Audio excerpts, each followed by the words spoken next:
The word Kaiser derives from the word Caesar, which was a title given to the Roman emperors. After the fall of the Roman Empire in 476 AD by the Vandals, another superpower was soon to emerge in Europe, which would be the Holy Roman Empire. One of the key figures to allow this growth was the French king Charlemagne. He expanded a vast empire across the Western and Central Europe. He spread Christianity and promoted learning and administration. On Christmas Day, 800 AD, Pope Leo III crowned Charlemagne Emperor of the Romans in Rome. This was important for one, it symbolically revived the Western Roman Empire, and it tied the empire to the Catholic Church. And it would also create the foundation of the Holy Roman concept. After Charlemagne's empire fragmented, German kings emerged as dominant forces. One in particular that surpassed the others was Otto I. He defeated the Hungarians at the Battle of Lichfield in 955. This stabilized the region from further invasions. Being able to fight and win battles was very important. At the time, most political issues were not solved with diplomacy, but usually through violence. Otto I knew this, which is why he had to have a strong image, that people would respect him, and his enemies would think twice about attacking him. In 962, Pope John crowned Otto I as emperor. This is considered the formal beginning of the Holy Roman Empire. It established a tradition. Emperors needed the Pope's blessing, creating a power struggle for centuries, and now these two people were linked. The emperor could not have power without the blessing of the Pope, which would bring problems in the future when they would inevitably fight. The Holy Roman Empire would last a little over 800 years, and at that time it played a key role in European history. But it could not last forever. In 1806, Napoleon Bonaparte delivered the final blow. After a series of victories in Europe, he recognized the German territories under the Confederation of the Rhine. Emperor Francis II was forced to abdicate the imperial title on August 6, 1806, officially ending the empire. From this point on, Germany was not a country, but a series of small, independent states, which made them weak because they lacked the manpower to supply a big army. But there was one German state with enough power and influence to make a change. That state was Prussia. Prussia, a powerful German kingdom, wanted to unify Germany without Austrian dominance. In 1862, Otto von Bismarck was appointed chancellor and used a strategy of blood and iron. A country could only be formed through wars, diplomacy, and nationalism. Otto von Bismarck knew this, so he had to find a way to unite all the German-speaking states. There would be 3 wars that needed to happen first before a German nation could be realized. The first one was with Denmark, where Austria and Prussia went to war with Denmark. Victory gave Prussia control of Schleswig, and Austria took Holstein. This set up future tensions between Austria and Prussia. And the second war would be an Austro-Prussian War in 1866, and it's also called the 7 Weeks' War. Prussia would defeat Austria and exclude it from any German affairs. This led to the creation of the North German Confederation, a union of northern German states led by Prussia. The balance of power in Europe was changing, and it favored the Germans. The last war, which was by far the most important, would be between France, the Franco-Prussian War in 1870. Bismarck provoked France into declaring war to rally the southern German states. After a crushing defeat of France, German nationalism soared. Southern states agreed to join a united German empire, and then on January 18, 1871, in the Hall of Mirrors of Versailles, King Wilhelm I of Prussia was declared Emperor, or Kaiser, of Germany. This marked the official unification of Germany into a single nation-state. Wilhelm I would rule until his death in 1888, where his grandson, Kaiser Wilhelm II, took over. Wilhelm II forced Bismarck to resign in 1890. This was due to a clash in approach of politics. Wilhelm II was more aggressive, and Bismarck was more passive. This can also be attributed to their ages. This different approach often led to disagreements which boiled over when Wilhelm took Bismarck to retire. A place in the sun. Colonies and global power during this time in the war, Germany was quickly becoming a superpower that could surpass the UK in dominance over Europe, which is no good for the English. Even though the English and Germans are closely related, they oftentimes were at each other's throat. The naval arms race was another key factor in the buildup of the war. Each nation wanted to build up their navy so that they could have control over the ocean, which is very important when a war happens so they can control the supplies and limit them.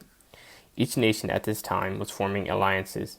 And in 1894, France and Russia made an alliance. Bismarck's worst fear came true. Germany was surrounded by hostile powers on both east and west. Germany's only true ally was the Austro-Hungarian Empire. The only reason why Germany and Austro-Hungarian alliance was even possible was because of their shared language, culture, and ethnicity. Both were German-speaking powers with shared heritage. Ruling elites in both countries came from aristocratic, conservative, and often Catholic backgrounds. They saw themselves as guardians of Central Europe order against liberalism, socialism, and rising nationalism. They also were united against common enemies. First one, Russia, a growing threat in Eastern Europe and the Balkans. Austria feared Russian influence over Slavic groups like the Serbs. Germany saw Russia as a rival. And on the other side, France, Germany's old enemy after the Franco-Prussian War. Austria supported Germany against French revenge ambitions. Bismarck, after defeating Austria in the Austro-Prussian War, reconciled with Austria for strategic reasons. And in 1879, they would sign the dual alliance. If Russia attacked either country, they would come to aid. It would become the foundation of the Triple Alliance: Germany, Austria-Hungary, Italy. It relied on Germany's military strength and economic power to survive. Germany saw Austria as a buffer ally against Russia and a loyal partner. This solidified the alliance, but also drew Germany into regional conflicts that it might otherwise have avoided. This is the nature of alliances. Oftentimes, countries are dragged into the conflict, but it has nothing to do with them. This is how the world wars happen. At this time, the pressure was on Kaiser II, because Germany was the only country with real power, and the Austro-Hungarians were on a decline.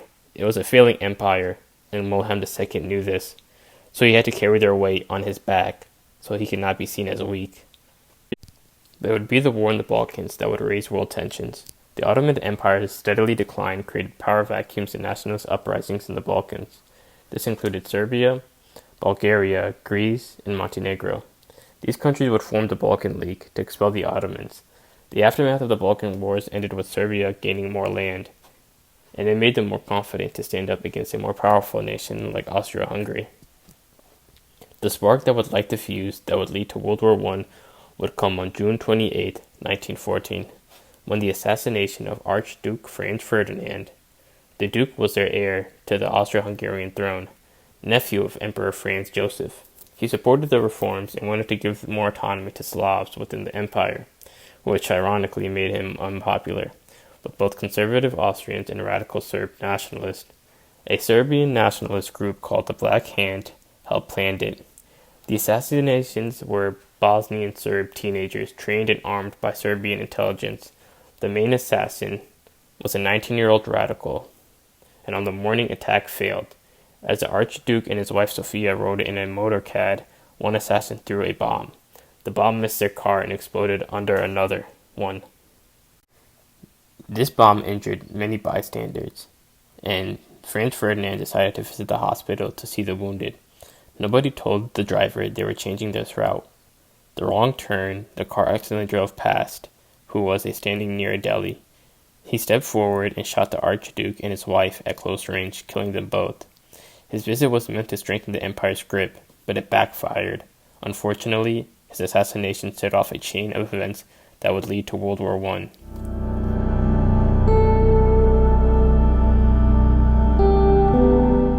Right after the assassination, they had the July Crisis. The July Crisis of 1914 was a tense, fast-moving month of diplomatic and military maneuvering that followed the assassination of the Archduke and led directly to the outbreak of World War I. Austria sent an ultimatum to Serbia with 10 very harsh demands, including suppressing anti-Austrian propaganda, allowing Austrian police into Serbia to investigate the assassination. All this was designed to be unacceptable, so Austria would have an excuse to declare war. Austria declared war, and artillery shelled Belgrade. The next day, this was the first declaration of what would become World War I. Russia began full mobilization to defend Serbia. Germany, the ally of Austria-Hungary, warned Russia to stop mobilizing. Germany also asked France if it could remain neutral. France, of course, refused. Soon after, every major country was at war.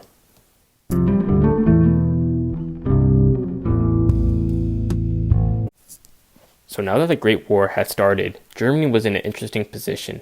It was a tough one. It would have to fight a two-front war.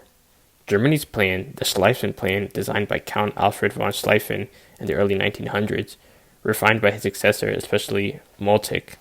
The main idea was to avoid a two-front war by quickly defeating France in the west, then shifting forces to fight Russia in the east. Some assumptions, Russia would mobilize slowly, giving Germany time to win, and France. The execution invaded France by marching through neutral Belgium, bypassed strong French defenses along the German-French border, captured Paris quickly, then turned to face Russia. While all this was happening, most decisions were made by the military officials and not the Kaiser. At the time, he expressed a desire to stop the war, especially when realizing it wouldn't be a short campaign, and he was essentially sidelined as the military took control over strategic decisions. During the first months of the war and putting the Schlieffen Plan into motion, they quickly realized that a quick victory would not happen. The German army crossed into neutral Belgium as part of their sweep towards France, but Belgium resisted fiercely, slowing the German progress. And then, Great Britain was dragged into the conflict. Britain declared war on Germany on the same day, citing the 1839 Treaty of London that guaranteed Belgian neutrality. This is how the neutrality clause was meant to work. The treaty was not just symbolic, it was binding. International agreement. All signatory powers, Britain, France, Prussia, Austria, Russia, and the Netherlands, pledged to it. Respect, Belgian independence and neutrality. Number 2, guarantee it, meaning they would defend Belgium if another power violated its borders. The guarantee was collective, so in theory all guaranteers were equally responsible for the enforcement. The legal logic in 1839, Belgium would never be in the battlefield again because of the major powers promised to keep out of their wars. It would be a permanent buffer state between France and the German states. When Germany invaded Belgium in 1914 to execute the Schlieffen Plan against France, they knew it violated the treaty, but they argued that one, Britain was not obligated to act alone. They claimed in 1839 the guarantee was a collective one. If all powers didn't act together, no single state was required to act. France had already undermined neutrality. Germany suggested that France's military plan might use Belgian territory if Germany didn't, so in their view, the Belgian neutrality was already compromised. Number 3. Military necessity outweighed treaty obligations. Chancellor Hallwig admitted Germany had wronged Belgium, but said that they were in a state of necessity. Germany's survival depended on a quick victory over France. Number 4. Hallwig famously dismissed Britain's invocation of the treaty, calling it a scrap of paper. Compared to the life or death needs of the German state, this remark backfired badly in global opinion, making Germany look cynical about international law. Number 5. Publicly, Britain framed its entry into World War I as defending small nations and upholding treaties, which was far more appealing than joining a purely Franco-Russian cause. Ironically, the neutrality clause intended to keep Belgium out of the war. Instead, it became one of the main triggers for Britain entering the biggest war Europe had ever seen. If the UK stayed out of the conflict, things would have looked very different. France's position would be much weaker without Britain. Without the British Expeditionary Force, or the BEFE, the German right wing might have pushed deeper into France quicker. The BFE was small but highly trained, and its delaying actions in August 1914 were critical to slowing German Schlieffen Plan. The plan, if Paris had fallen quickly, and it almost did, France would have been knocked out in the war in weeks. Then that would leave Germany free to focus entirely on the East and Russia. Not honoring the 1839 Treaty of London would make Britain seem unreliable. Small nations would lose faith in British guarantees. This could have knockout effects in Ireland, Egypt, and other colonial holdings. Without British intervention, Belgium would likely have been fully occupied, and possibly annexed. Its neutral buffer role in European politics would vanish. With France subdued and Russia eventually beaten back, Germany would have imposed a favorable peace, creating a German-led economy and political bloc. Britain, as an island power, might have been safe from invasion in the short term, but long-term facing a unified German-dominated Europe would be strategically dangerous.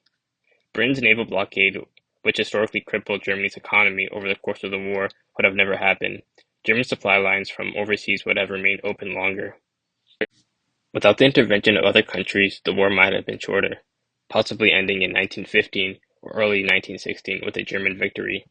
The British Empire would stay intact for the moment, but Germany might demand overseas concessions from Belgium and France, putting Germany in Africa and the Pacific in a stronger position. The US might have never entered the war. Without unrestricted submarine warfare against British shipping, the main trigger for the US involvement wouldn't occur. In the beginning of the war, Germany had won many battles. Early German success, but growing delays. Germany won several battles against the French and Belgian forces pushing towards Paris.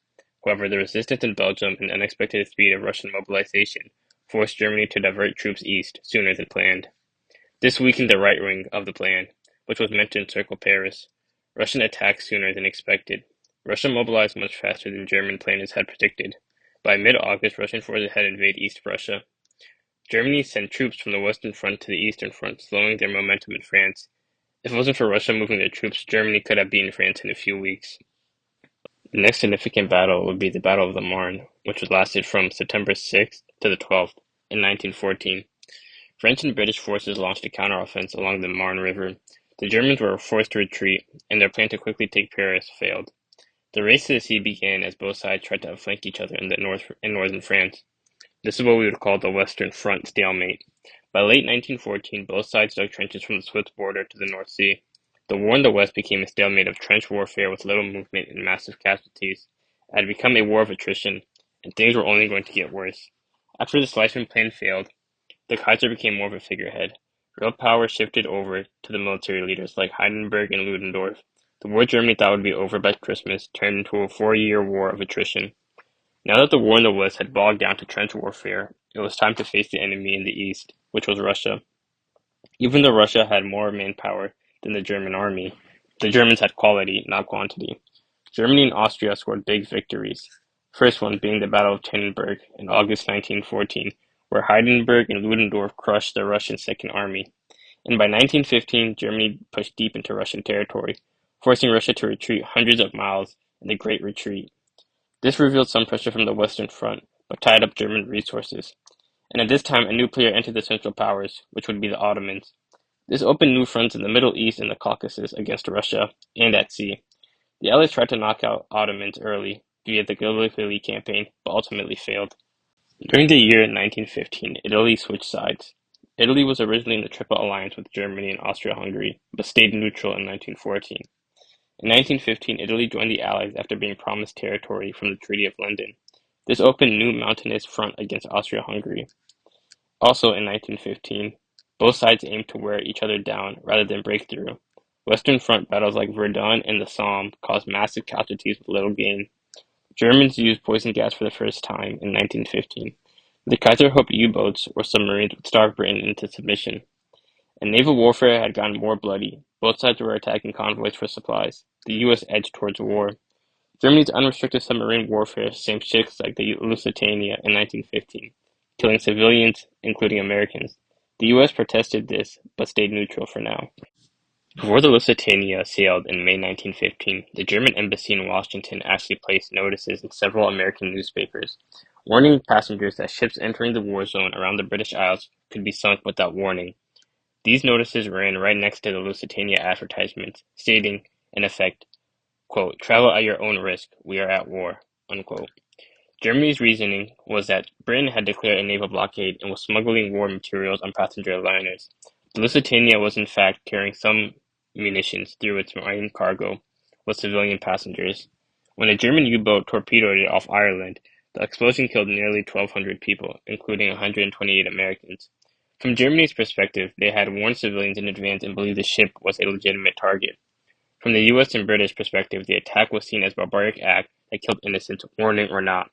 This outrage pushed the US closer to war, though America didn't declare war until 1917 when unrestricted submarine warfare resumed on a larger scale. During the year 1917, Germany had won big victories in the east, while Russia was retreating, and after years of defeat, Russia faced a revolution. In February, Tsar Nicholas II abdicated, and then later in October, Bolsheviks seized power and made peace with Germany in the Treaty of Brest-Litovsk, which was signed in March 1918. This freed Germany to throw all of its power to the Western Front. The higher military command and the Kaiser knew that time was of the essence. They had to capture Paris before American reinforcements arrived. This would later be called the 1918 Spring Offensive. With Russia now out of the war, Germany launched a massive push into France before American troops arrived in force. Early gains were made, but supply lines and exhaustion and Allied counterattacks with U.S. fresh troops turned the tide.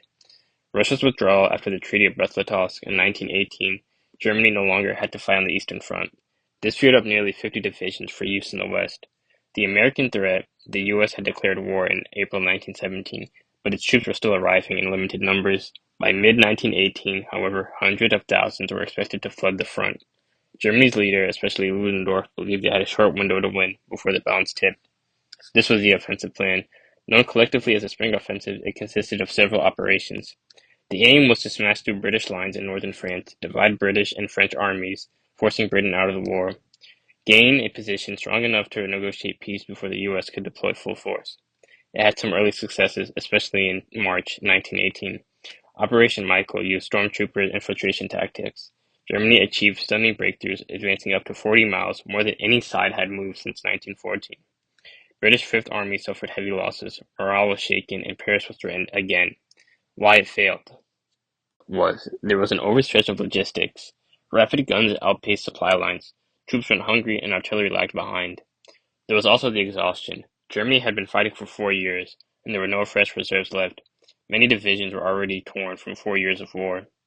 Poor aims. Ludendorff kept shifting the focus of attacks, dispersing forces instead of delivering a final knockout blow. In July, with the Second Battle of the Marne, the Allies, now with growing numbers from fresh American troops, halted the advance and pushed back. The morale collapsed. The failure convinced many German soldiers and civilians that victory was impossible. The outcome of this offensive. By 1918, the Allies launched the Hundred Days Offensive, rolling back German gains. Germany's manpower and morale were broken. Food shortages and unrest grew at home. By November 1918, Germany was retreating everywhere and sued for an armistice. Germany's allies, Austria-Hungary, the Ottoman Empire, and Bulgaria, surrendered one by one. Facing revolution at home, Wilhelm II abdicated his throne on November 9, 1918, and was exiled to the Netherlands, where he would live for the rest of his life. 2 days later, on November 11th, the armistice ended the fighting, which officially ended the Great War.